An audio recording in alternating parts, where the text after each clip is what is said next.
Hi, here are some May new book releases that I'm very excited for.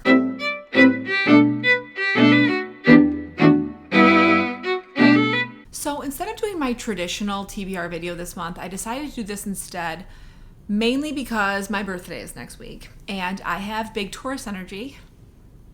So I will buy myself a lot of gifts in the form of books over the next month. On my birthday, after my birthday, around my birthday. That's just sort of how I roll. I like to shower myself with presents during my birthday month. So I don't really know what's going to be on my TBR because it wildly depends on what I end up picking up. So a lot of these books are books that I will probably buy when I'm out book shopping for myself, if I can find them. And they're also just books that I'm excited to read this year. I've got fantasy, sci-fi, romance, mystery, and literary fiction. So I have a pretty wide breadth of books I am excited for this month. We're going to start with my solitary sci-fi book, and it's City of Orange by David Yoon. And this one comes out on May 24th. So I will probably not buy this one right away because that's more towards the end of the month. But depending on what I hear, I might grab it. I'm going to read you a quick description off Goodreads for it so you can see whether or not you'll like this book as well. A man who cannot remember his own name wakes up in an apocalyptic landscape, injured and alone. He has vague memories of his life before, but he can't see it clearly and can't grasp how his current situation came to be. He must learn to survive by finding sources of water and foraging for food. Then he encounters a boy and he realizes nothing is what he thought it was, neither the past nor the present. That sounds like something I would like. Sounds like a good sci-fi with a little bit of a mystery. That seems like there's like memory stuff going on, which I always enjoy reading about because I think that's terrifying to think about how someone can mess with your memories. So that is City of Orange by David Yoon. And yeah, we'll see if I pick it up. Next is a book that's kind of an interesting pick for me because it takes place in the 1950s, which is one of my least favorite time periods in history. But when I tell you what book this is and what it's about, I think you'll understand why I want to read it. And it is When Women Were Dragons by Kelly Barnhill. Now, this book sounds really cool. It comes out on May 3rd, so right at the beginning of the month, so hopefully I'll be able to find it. And here's the description. Alex Green is a young girl in a world much like ours, but this version of 1950s America is characterized by a significant event, the mass dragoning of 1955, where hundreds of thousands of ordinary wives and mothers sprouted wings, scales, and talons, left a trail of fiery destruction in their path, and took to the skies, seemingly for good. Was it their choice? What will become of those left behind? Why did Alex's beloved Aunt Marla transform, but her mother did not? Alex doesn't know. It's taboo to speak of, even more so than her crush on Sonia, her schoolmate. Forced into silence, Alex nevertheless must face the consequences of dragons. A mother more protective than ever, a father growing increasingly distant, the upsetting insistence that her aunt never even existed, and a new sister obsessed with dragons far beyond propriety. Through a loss, rage, and self-discovery, this story follows Alex's journey as she deals with the events leading up to and beyond the mass dragoning and her connection with the phenomenon herself. So I feel like that just sounds so cool. I will really, really hope I can find that one and read it and most likely love it.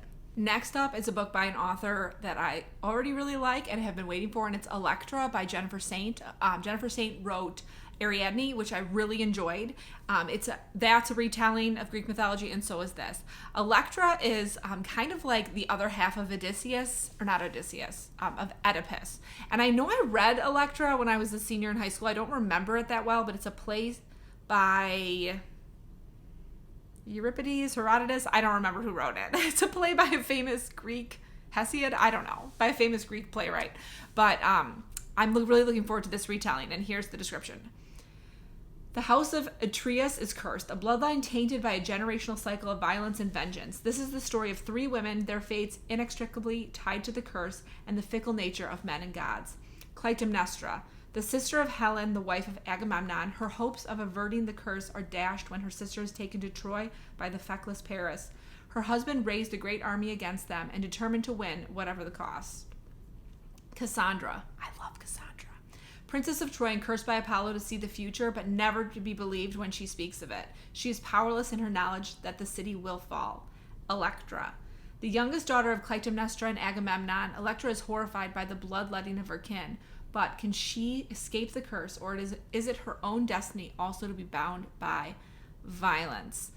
I can't wait to read that. It comes out on May 3rd again, so hopefully I'll be able to find it. Really looking forward to that one. Next fantasy I want to read is The Change by Kirsten Miller.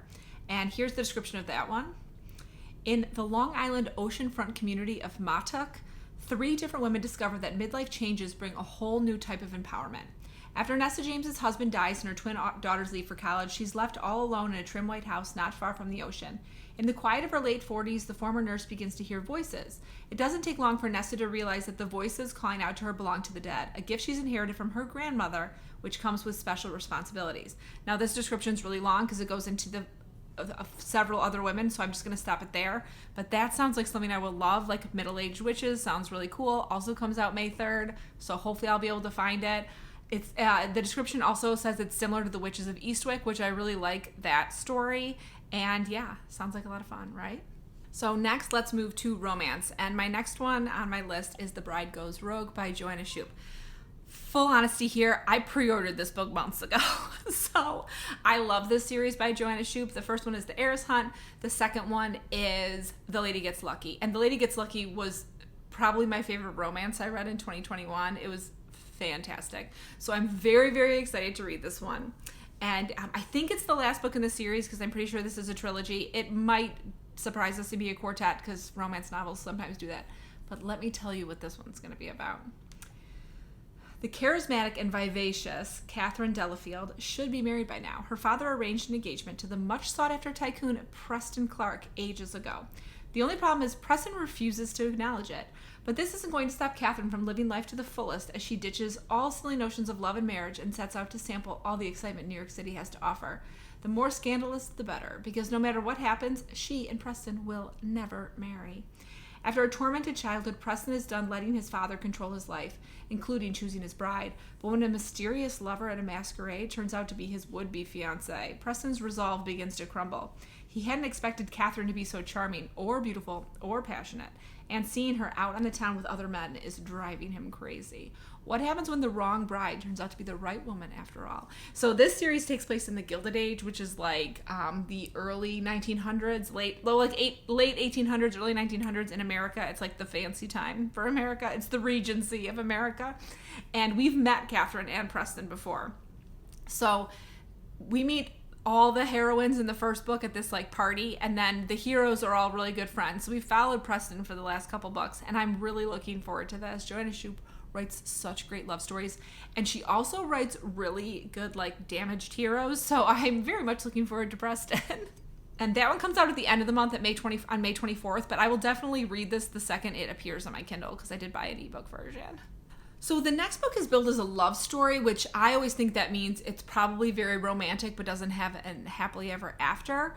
But I don't know. We'll see when I read it. But it's You Made a Fool of Death with Your Beauty by Akwaki Amizi. And I have no idea if I pronounced that correctly, and I'm very sorry if I pronounced it incorrectly. You can look at the spelling right here. But You Made a Fool of Death with Your Beauty is a line from a Florence and the Machine song, and Florence and the Machine is in my top 5 like bands of all time. So as soon as I saw this was coming out, I was like, I have to read it. And it says it is based on that line, like that song. Like it's not, because first I was like, is that something famous from like Shakespeare that I don't know? It's not. So here's your description. Faye Adicola wants to learn how to be alive again. I'm sorry, I don't have my glasses on because the glare is really bad, so I am going to be squinting a lot. It's been 5 years since the accident that killed the love of her life, and she's almost a new person now, an artist with her own studio and sharing a brownstone apartment with her ride-or-die best friend Joy, who insists it's time for Faye to ease back into the dating scene.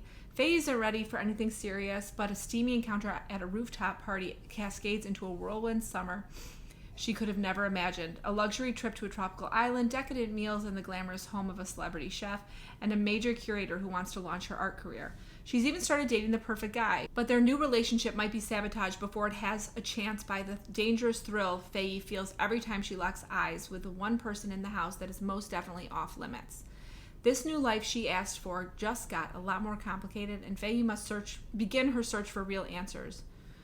Who is she ready to become? Can she release her past and honor her grief while still embracing her future? And of course, there's the biggest question of all. How far is she willing to go for a second chance at love?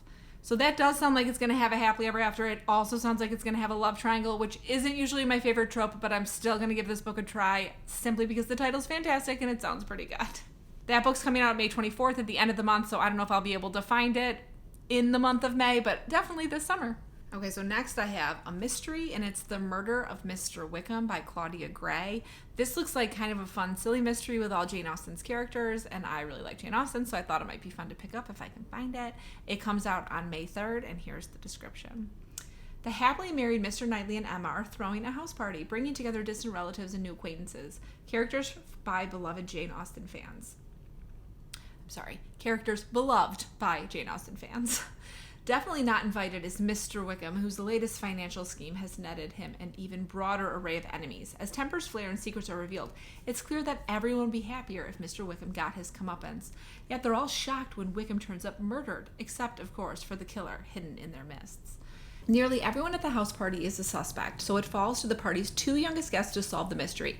Juliet Tilney, the smart and resourceful daughter of Catherine and Henry, eager for adventure beyond Northanger Abbey, and Jonathan Darcy, the Darcy's eldest son, whose adherence to propriety makes his father seem almost relaxed. In a tantalizing fusion of Austen and Christie, the unlikely pair must put aside their own poor first impressions and uncover the guilty party before an innocent person is sentenced to hang. So that just sounded really fun to me. Like a fun, cozy mystery with like some of my favorite characters. I also like the idea of Catherine and Henry's daughter, who's probably a lot like Catherine, hanging out with Elizabeth, and Darcy's son, who's probably a lot like Darcy. The next book, I don't really know what genre to call it. It might be literary fiction, magical realism. It might be fantasy. I don't know. It comes out May 3rd. It's Remarkably Bright Creatures by Shelby Van Pelt. And it sounds kind of strange like magical realism, but I'm not sure what's going to turn out to be. After Tova Sullivan's husband died, she began working the night shift at the Sowell Bay Aquarium, mopping floors and tidying up. Keeping busy has always helped her cope, which she's been doing since her 18-year-old son Eric mysteriously vanished on a boat in the Puget Sound over 30 years ago. Tova becomes acquainted with the curmudgeonly Marcellus, a giant Pacific octopus living at the aquarium. Marcellus knows more than anyone can imagine, but wouldn't dream of lifting one of his 8 arms for his human captors. Until he forms a remarkable friendship with Tova. Ever the detective, Marcellus deduces what happened the night Tova's son disappeared, and now Marcellus must use every trick his old invertebrate body can muster to unearth the truth for her before it's too late. That sounds kind of like, this is going to sound weird, but it sounds kind of like a middle grade animal story for adults, which I really liked those a lot when I was a kid, and when I'm a children's librarian, I like to read those when I have my children's librarian hat on. So that sounds like kind of fun. We'll see if I am able to find it and pick it up. It comes out May 3rd, so beginning of the month. And lastly, I have a historical fiction, and it is Siren Queen by Nevo. If you watched my best of 2021 videos, I read The Singing Hills cycle by Nevo, which was The Empress of Salt and Fortune and When the Tigers Came Down the Mountain, and I absolutely adored both of those books. She also wrote The Beautiful and the Damned, I think it's called, it's a Great Gatsby retelling. I'm not a huge Great Gatsby fan, so I did not pick that one up, but I am excited for this one. No maids, no funny talking, no fainting flowers. Luli Wei is beautiful, talented, and desperate to be a star. Coming of age in pre-code Hollywood, she knows how dangerous the movie business is and how limited the roles are for Chinese-American girl from Hungarian hell. But she doesn't care. She'd rather play a monster than a maid. But in Luli's world, the worst monsters in Hollywood are not the ones on screen. The studios want to own everything from her face to her name to the woman she loves, and they run on a system of bargains made in blood and ancient magic, powered by the endless sacrifice of unlucky starlets like her. For those who do survive to earn their fame, success comes with a steep price. Luli is willing to do whatever it takes, even if that means becoming a monster herself. So, historical fiction, but with a heavy hand of magic, it seems like. I can't wait to read that. That one comes out on May 10th. And I'm really looking forward to it. I love the way Nevo writes prose because she almost makes it feel like you're sitting next to her and she's telling you a story in person, which is extremely enjoyable for me. And those are my anticipated reads for May 2022.